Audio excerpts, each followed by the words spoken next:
नमस्कार मंडळी, जय महाराष्ट्र. स्वागत आहे तुमचं आपल्या योजना करो या लोकप्रिय यूट्यूब चॅनलवरती. तर निश्चितच शेतकऱ्यांसाठी एक आनंदाची बातमी आहे. अखेर शेतकऱ्यांच्या खात्यामध्ये हे PM किसान योजनेचा 19वा हप्ता मिळणार आहे. तत्पूर्वी मित्रांनो, ही 4 अटी 4 कामे तुम्हाला आता करायची आहेत. कोणकोणती कामे आहेत या संदर्भात सविस्तर माहिती आपण या व्हिडिओच्या माध्यमातून जाणून घेण्याचा प्रयत्न करणार आहोत. फक्त आपल्या यूट्यूब चॅनलला तुम्ही सबस्क्राईब केलं नसेल तर सबस्क्राईब करा आणि बेल आयकॉनला ऑल प्रेस करायला विसरू नका.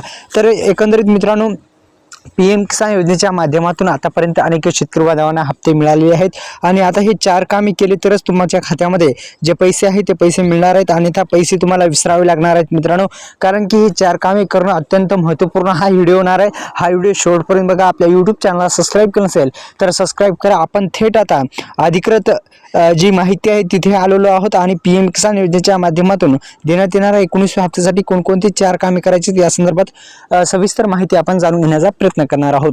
एकंदरीत PM किसान योजनेच्या माध्यमातून केंद्र सरकारकडून राबवली ही जाणारी योजना, या योजनेच्या माध्यमातून आतापर्यंत 36,000 रुपये शेतकऱ्यांच्या बँक खात्यामध्ये टाकण्यात आलेले आहे. सुरुवातीस पहिलं काम मी सांगणार आहे ते सांगण्यापूर्वी आपल्याला एक विनंती आहे मित्रांनो, आपल्या यूट्यूब चॅनलला तुम्ही सबस्क्राईब केलं नसेल तर सबस्क्राईब करा.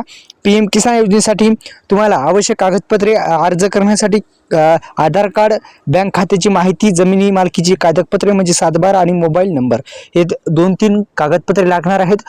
दुसरं म्हणजे मित्रांनो, तुम्हाला मी सांगू इच्छितो, पहिलेच काम तुम्हाला करायचं आहे मित्रांनो, ते म्हणजे तुम्हाला पहिलं काम करायचं आहे, आपल्याला अधिकृत जी वेबसाईट देण्यात आली तिथे जाऊन तुम्ही स्टेटस काढल्याच्या नंतर प्रमुख 3 प्रॉब्लेम असतात, ते 3 प्रॉब्लेम दुरुस्त करणं गरजेचं आहे. सुरुवातीस मी सांगत आहे मित्रांनो, EKYCचा हा जो प्रॉब्लेम आहे तो दुरुस्त करणं गरजेचं आहे. लँड सीडिंग स्टेटसचा प्रॉब्लेम असतो, जमिनी पडताळणीचा प्रॉब्लेम, हा पण दुरुस्त करणं गरजेचं आहे.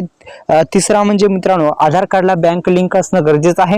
आधार कार्डला जर बँक लिंक नसेल तर पैसे तुमच्या खात्यामध्ये येणार नाहीत. हे 3 प्रॉब्लेम आणि एकच हे जे 3 कामे आहेत ती करायची आहे. चौथा काम काय करायचं आहे तर मित्रांनो, आता ओळखपत्र जे आहे ते फार्मर ID ती काढणं गरजेची आहे, अनिवार्य केली आहे, ती सुद्धा तुम्ही काढून घेऊ शकता. तर ही 4 कामे जी आहेत ही महत्त्वपूर्ण ठरणार आहेत. ही 4ही कामे तुम्ही करून घ्या. आवश्यक कागदपत्रेची पूर्तता करा आणि हे 2-3 कामे पूर्ण करून घ्या. आपल्या यूट्यूब चॅनलला सबस्क्राईब करा. धन्यवाद. जय शिवराय.